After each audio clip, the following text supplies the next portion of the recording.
pas de victoire, ni les 100 000 € promis au vainqueur Claude. Impliqué dans les affaires de tricherie selon les informations du Parisien, le candidat de Koh-Lanta All-Star 2021 a été sanctionné.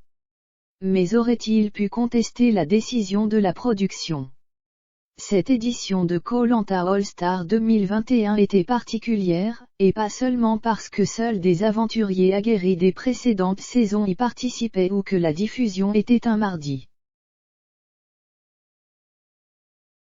Les affaires de tricherie ont éclaboussé cette édition et ont fait perdre à Claude Dartois sa première victoire en 4 participations.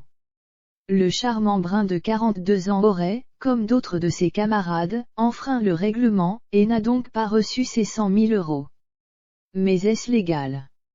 Au terme de la soirée du 14 décembre dernier, aucun dépouillement n'a été fait et donc, le gagnant n'a pas été sacré. Récemment, nous avons eu connaissance de manquements au code d'honneur qui figurent dans le règlement du jeu Koh-Lanta, et cela plusieurs mois après les votes du jury final. Nous avons donc enquêté et nous avons découvert qu'en effet, un petit groupe d'aventuriers n'avait pas respecté ce code d'honneur, a notamment déclaré le présentateur de 54 ans Denis Brognard.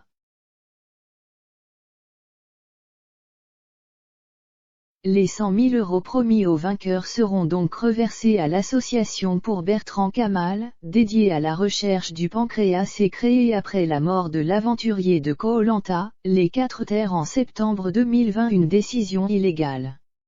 Et ce vainqueur, c'était Claude Dartois qui n'a pas bronché quant à la décision de la production. Mais, comme le dévoile l'avocat Jérémy Assou, interrogé par Le Parisien, priver l'aventurier de ses gains est illégal et discriminatoire. Il pourrait très bien s'opposer à cette sanction au prud'homme et au pénal.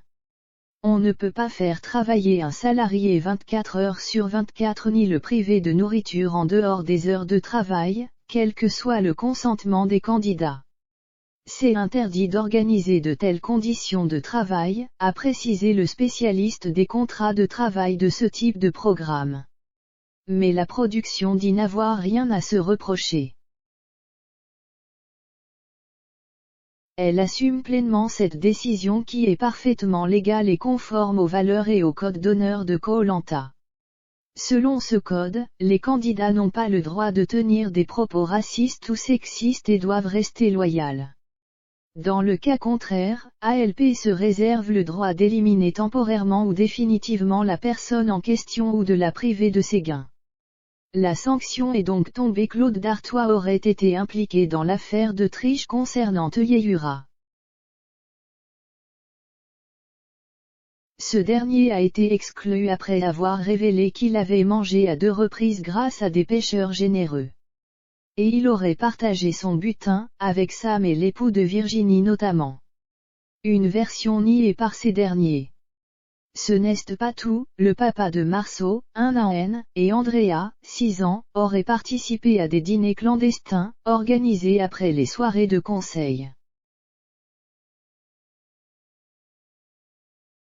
4 à 5 aventuriers, dont Laurent et Claude, ont profité du fait que les gardiens dorment pour se rendre au Cincy Beach Motel, où ils auraient eu l'occasion de manger tous les 3 jours afin d'éviter que cela se reproduise. ALP a pris de nouvelles mesures pour la prochaine saison, qui se déroulera aux Philippines.